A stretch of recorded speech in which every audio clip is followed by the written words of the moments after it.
এই যুদ্ধের ওপরই নির্ভর করছে ট্রাম্প ও নেতানিয়াহুর রাজনৈতিক অস্তিত্ব। মধ্যপ্রাচ্যে উত্তেজনা নিয়ে যা বললেন এরদোগান। যুক্তরাষ্ট্র ইসরায়েলের হামলায় নিহত ইরানের শীর্ষ নেতৃবৃন্দ কারা ছিলেন তারা? ইরানে হামলার গতি কমানোর কোনো পরিকল্পনা নেই যুক্তরাষ্ট্রের।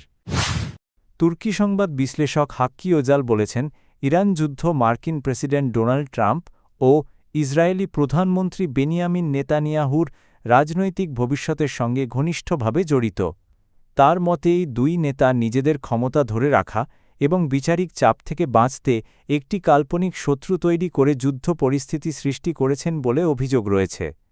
ওজাল দাবি করেন, ওয়াশিংটনের রাজনৈতিক মহলে গুঞ্জন রয়েছে যে প্রেসিডেন্ট ট্রাম্প জরুরি অবস্থা জারি করে মধ্যবর্তী নির্বাচন স্থগিত করার উপায় খুঁজছেন।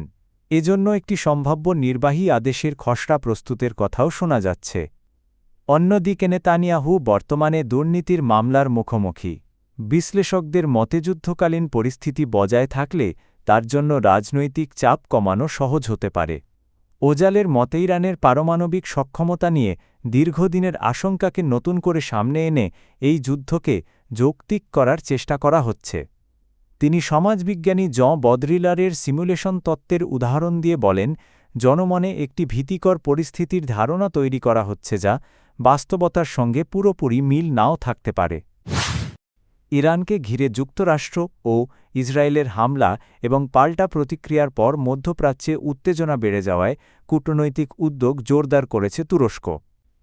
তুরস্কের প্রেসিডেন্ট রিসেপ তাইয়েপ এরদোগান ইউরোপীয় কমিশনের president Ursula von der Leyen এবং উপসাগরীয় দেশগুলোর নেতাদের সঙ্গে একাধিক ফোনালাপ করেছেন বলে তুরস্কের যোগাযোগ অধিদপ্তর জানিয়েছে। ভন ডার লেয়েনের সঙ্গে আলোচনায় এরদোগান সব পক্ষকে কূটনীতি ও সংলাপে ফিরে আসার আহ্বান জানান।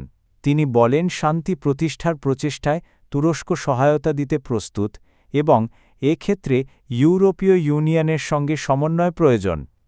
এরদোগান কুয়েতের আমির মিশাল আল আহমাদ আল জাবের আল সাবাহ এর সঙ্গে কথা বলে সাম্প্রতিক হামলার ঘটনায় সমবেদনা জানান এবং বিরোধ সমাধানে কূটনৈতিক পথের ওপর জোর দেন। সৌদি যুবরাজ মোহাম্মদ বিন সালমানের সঙ্গেও ফোনালাপে তিনি সৌদি আরবে হামলার ঘটনায় সহানুভূতি প্রকাশ করেন এবং সতর্ক করেন যে সংঘাত অব্যাহত থাকলে তা আঞ্চলিক ও বৈশ্বিকভাবে গুরুতর প্রভাব ফেলতে পারে। এদিকে তুরস্কের পররাষ্ট্রমন্ত্রী হাকান ফিদান ইরানের পররাষ্ট্রমন্ত্রী আব্বাস আরাগচি এবং ওমানের পররাষ্ট্রমন্ত্রী বদর বিন হামাদ আল বুসাইদিয়ের সঙ্গে ফোনে কথা বলেছেন। সংকট নিয়ন্ত্রণে রাখতে তুরস্ক সক্রিয় কূটনৈতিক উদ্যোগ নিচ্ছে বলে জানা গেছে।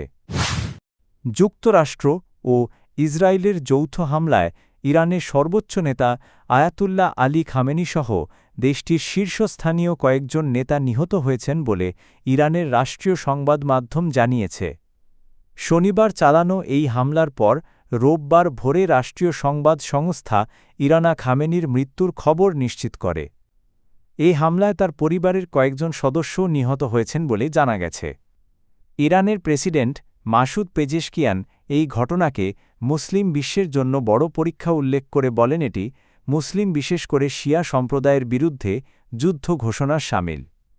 হামলায় নিহত গুরুত্বপূর্ণ ব্যক্তিদের মধ্যে রয়েছেন আলী শামখানি, তিনি ইরানের প্রতিরক্ষা কাউন্সিলের সচিব এবং সর্বোচ্চ নেতার ঘনিষ্ঠ উপদেষ্টা ছিলেন। যুক্তরাষ্ট্রের সঙ্গে পারমাণবিক আলোচনার তদারকিতেও তিনি গুরুত্বপূর্ণ ভূমিকা পালন করতেন। আব্দুর রহিম মুসাভি, তিনি ইরানের সশস্ত্র বাহিনীর চিফ অব স্টাফ ছিলেন। ইরানের ক্ষেপণাস্ত্র ও প্রতিরক্ষা সক্ষমতা উন্নয়নে তার গুরুত্বপূর্ণ ভূমিকা ছিল বলে জানা যায়। আজিজ নাসিরজাদেহ, তিনি প্রেসিডেন্ট মাসুদ পেজেশকিয়ানের সরকারের প্রতিরক্ষামন্ত্রী হিসাবে দায়িত্ব পালন করছিলেন এবং ইরানের সামরিক স্থাপনাগুলোর নিরাপত্তা ব্যবস্থাপনায় যুক্ত ছিলেন। মোহাম্মদ পাকপুর, তিনি ইসলামী বিপ্লবী গার্ড বাহিনী বা আইআরজিসির প্রধান কমান্ডার ছিলেন। দীর্ঘ সামরিক জীবনে তিনি বাহিনীটির বিভিন্ন গুরুত্বপূর্ণ পদে দায়িত্ব পালন করেন। ইরানের বিরুদ্ধে শুরু হওয়া সামরিক অভিযানের গতি কমানোর কোনো পরিকল্পনা নেই বলে জানিয়েছে যুক্তরাষ্ট্রের সেন্ট্রাল কমান্ড, সেন্টাকম। আল আরাবিয়া ইংলিশকে দেওয়া এক সাক্ষাৎকারে সেন্টকমের মুখপাত্র ক্যাপ্টেন টিম হকিন্স বলেন, অভিযানটিও প্রতিরোধ গতিতে পরিচালিত হচ্ছে এবং এটি অব্যাহত থাকবে।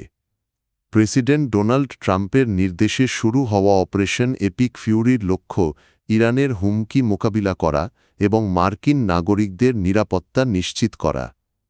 মার্কিন কর্মকর্তাদের দাবি, অভিযানে ইরানের সর্বোচ্চ নেতা আয়াতুল্লাহ আলী খামেনিসহ শীর্ষ সামরিক নেতৃত্বকে লক্ষ্যবস্তু করা হয়েছে।